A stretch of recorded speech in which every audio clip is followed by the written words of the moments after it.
Pois não, senhor presidente, senhoras e senhores vereadores, importante discussão quando o senhor fala, presidente em exercício Bressan, de que nós temos que avançar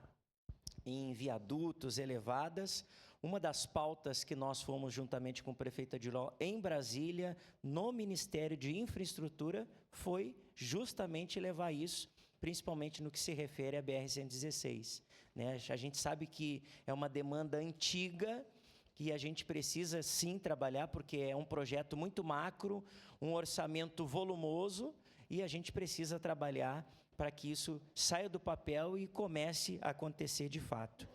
Nós, em 2022, também, na minha primeira viagem a Brasília, a que eu quero agradecer o presidente da época, Velocino, me deu a oportunidade de ir a Brasília juntamente com o prefeito Adiló e também com uma comitiva da Festa da Uva, Rainhas, Princesas, para a gente apresentar a nossa festa de Caxias do Sul, tanto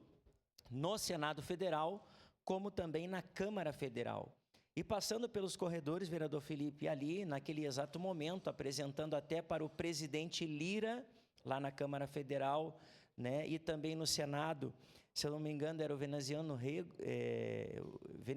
né, o senador também do MDB, naquele momento, em exercício, a gente viu uma comitiva de prefeitos falando do subsídio do transporte público. Vou dar como referência, para concluir, o prefeito de Paraná, né, que estava falando que o transporte público logo ali ia colapsar por conta da falta de subsídio, porque Paraná já estava aportando eu não sei quantos milhões e ele já não estava mais tendo fôlego. E eles vieram trazer ao presidente Lira na época para que então a Câmara Federal começasse a fomentar essa discussão para que o governo federal pudesse ver uma política pública para ter esse recurso para entregar para as capitais para que o transporte público pudesse dar continuidade. No momento oportuno, votarei favorável. Ainda em declaração de